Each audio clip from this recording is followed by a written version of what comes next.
Hello friends, BPSC TRE 3.0 से related एक examination centre को लेकर एक लिस्ट जारी हुई है फ्रेंड्स, जो कि आपकी ऑफिशियल लिस्ट है। अभी मैं आपको दिखाऊंगी। साथ ही साथ आपका एग्जामिनेशन सेंटर कहां पर हो सकता है और कौन कौन सी जगह पर इस बार एग्जामिनेशन सेंटर नहीं बन रहे हैं, इसको लेकर भी एक लिस्ट जारी हुई है। साथ ही हम ये भी देखेंगे कि आपका एडमिट कार्ड किस दिन रिलीज़ होगा, क्योंकि अभी तक एडमिट कार्ड आपके आए नहीं हैं और एग्ज़ाम आपके 15 और 16 मार्च को हैं, ये आप जानते ही हैं। ठीक है, उसके बाद हम देखेंगे भाषा अर्हता को लेकर क्या इन्फॉर्मेशन निकल के आई है, क्योंकि पिछली बार आपने भाषा अर्हता देखा होगा, हटा दिया था इन्होंने। तो इस बार क्या होने वाला है, इसको लेकर अपडेट है। साथ ही साथ जिन स्टूडेंट्स के सीटेट में 82 मार्क्स हैं वो यहाँ से बाहर कर दिए गए हैं। जी हाँ, अभी मैं आपको इसकी भी लिस्ट दिखाऊंगी और सप्लीमेंट्री रिजल्ट आपका आएगा या फिर नहीं आएगा, इसको लेकर भी अपडेट है। क्योंकि देखिए टीआरई 1 में आपका सप्लीमेंट्री रिजल्ट आया था, बट टीआरई 2 में नहीं आया था, तो टीआरई 3 में क्या होगा इसको लेकर हम बात करेंगे। तो चलिए सारी चीज़ें हम डिटेल में जान लेते हैं फ्रेंड्स, बने रहिएगा वीडियो में एंड तक। तो ये जो लेटर देख रहे हैं फ्रेंड्स आप, ये लेटेस्ट है, कल ही रिलीज़ हुआ है। आपको आई थिंक क्लियरली दिख नहीं रहा होगा, बट मैं आपको पढ़ के बता देती हूँ कि इसमें क्या चीज़ें लिखी हैं आपके एग्जामिनेशन सेंटर को लेकर। ठीक है, तो जो जो इम्पोर्टेंट है वो मैं आपको बता देती हूँ। बिहार लोक सेवा आयोग पटना सेवा में जिला पदाधिकारी अररिया। देखिए आप जगह के नाम सुन लीजिए अच्छे से। ठीक है, कौन कौन से डिस्ट्रिक्ट हैं, अररिया, अरवल, गोपालगंज, जमुई, कैमूर, किशनगढ़, मधेपुरा, मधुबनी, सीतामढ़ी, सुपौत, शिवहर और शेखपुरा। ठीक है, ये सारे आपके बिहार के डिस्ट्रिक्ट हैं। तो ये जो डिस्ट्रिक्ट हैं इनके बारे में क्या लिखा है नीचे हम देख लेते हैं। देखिए, उपर्युक्त विषय के संदर्भ में निर्देशानुसार सूचित करना है कि विज्ञापन संख्या 22/2024 अध्यापक नियुक्ति प्रतियोगिता परीक्षा टीआरई 3 जो कि दिनांक 15 और 16 को आयोजित होनी है, उक्त परीक्षा के लिए आपके द्वारा आश्वासन उपलब्ध कराया गया, परंतु अभ्यर्थियों की संख्या कम रहने के कारण उक्त जिलों में परीक्षा आयोजित नहीं की जा रही है।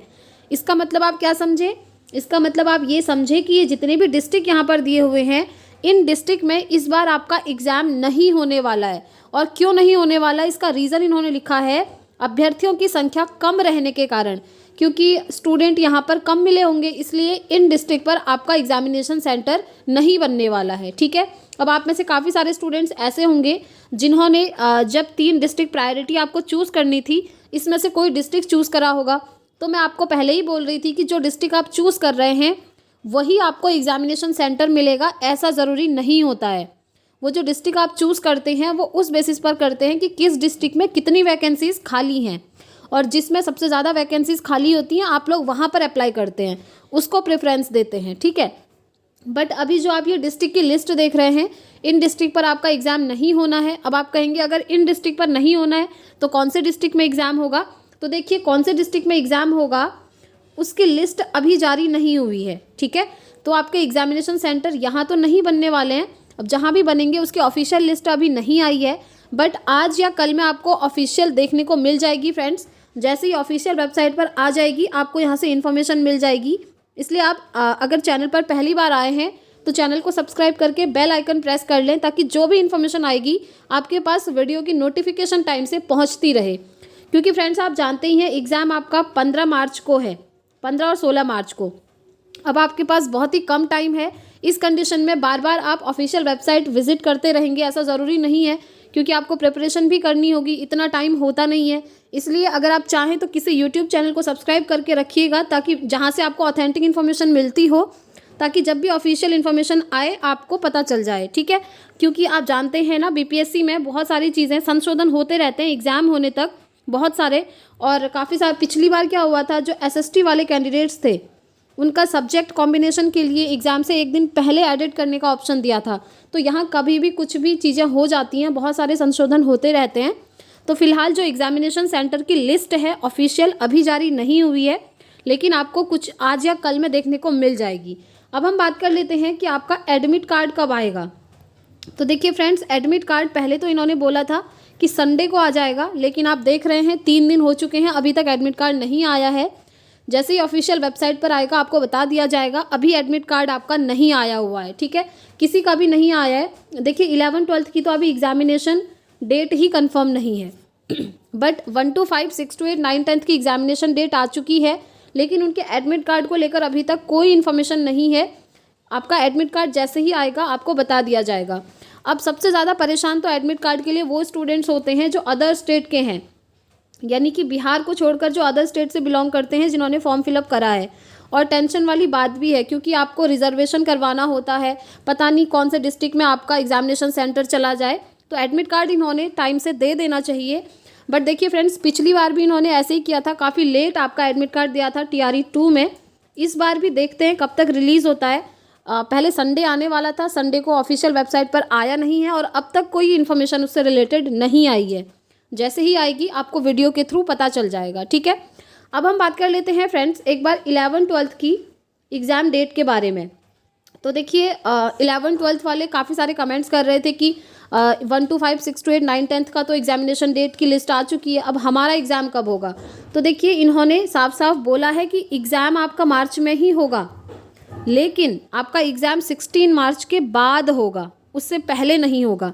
क्योंकि 15 मार्च को 2 शिफ्ट में आपका एग्ज़ाम होना है। पहली शिफ्ट में 6 to 8 के सारे सब्जेक्ट का एग्ज़ाम है और सेकंड शिफ्ट में 1 to 5 का एग्ज़ाम है। उसके नेक्स्ट डे यानी कि 16 मार्च को सिर्फ एक शिफ्ट में एग्ज़ाम होना है, जो कि 9th 10th के सभी सब्जेक्ट का होना है।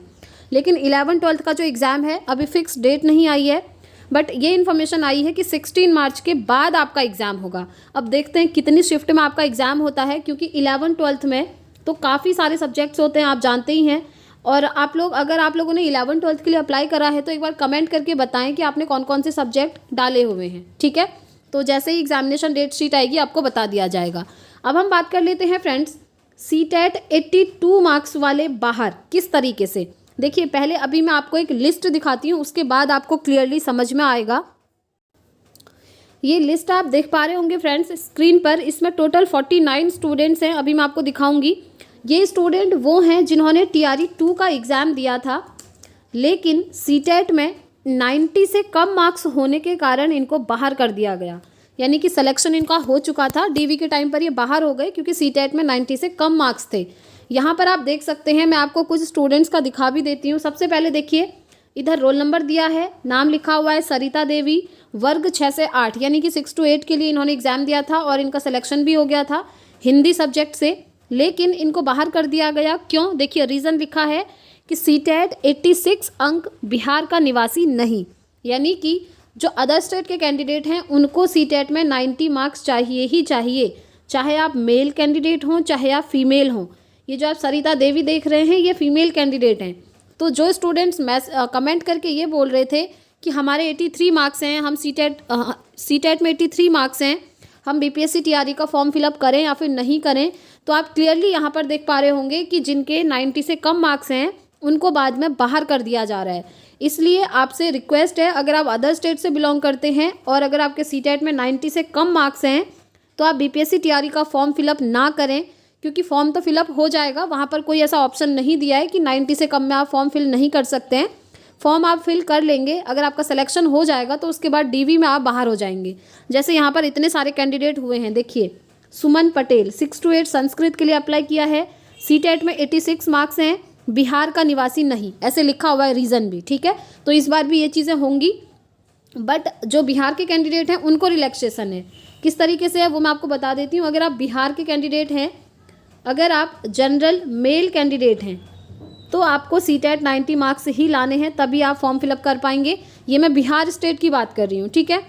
फिर हम बात करते हैं OBC कैटेगरी के मेल फीमेल और जनरल कैटेगरी की फ़ीमेल बिहार की। अगर आपके CTET 82 मार्क्स हैं तब भी आप यहाँ पर क्वालिफाई हैं, क्योंकि यहाँ पर रिलैक्सेशन है CTET में भी, बट अदर स्टेट में मैंने नहीं देखा है कि इस तरीके से रिलैक्सेशन मिलता है CTET में। उसके बाद हम बात कर लेते हैं SC ST, चाहे मेल हो चाहे फीमेल हो, अगर आपके CTET 75 मार्क्स हैं तब भी आप यहाँ पर एलिजिबल हैं, ठीक है। तो इस तरीके का यह क्राइटेरिया है। अब हम बात कर लेते हैं फ्रेंड्स भाषा अर्हता, जो आपका लैंग्वेज वाला पोर्शन है 30 मार्क्स का।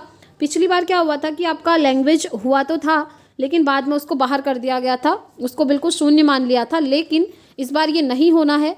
जो चेयरमैन है उन्होंने खुद ही बोला है कि भाषा अर्हता आपकी रहेगी, जिसमें आपसे 9 मार्क्स का हिंदी पूछा जाएगा और 22 मार्क्स की इंग्लिश लैंग्वेज पूछी जाएगी, यानी कि टोटल 30 मार्क्स का भाषा अर्हता होगा। जब मेरिट बनेगी तो इसको काउंट नहीं करा जाएगा, बट आपको इसमें जस्ट क्वालिफाई होना है, 9 नंबर लेके आने हैं 30 में से, ठीक है। उसके बाद ही आपके आगे के मार्क्स देखे जाएंगे मेरिट के लिए। तो यही सारी इन्फॉर्मेशन थी फ्रेंड्स। आई होप आपको सारी इन्फॉर्मेशन समझ में आ गई होगी। अभी भी कोई डाउट है तो आप मुझसे कमेंट बॉक्स में पूछ सकते हैं। मैं पूरी कोशिश करूंगी आप सभी को रिस्पॉन्स करने की। और सप्लीमेंट्री रिजल्ट को लेकर इन्होंने यही बोला है फ्रेंड्स कि सप्लीमेंट्री रिजल्ट ये आपका नहीं देंगे, ठीक है। तो इस वीडियो में इतना ही रखते हैं, मिलेंगे नेक्स्ट वीडियो में। Thanks for watching.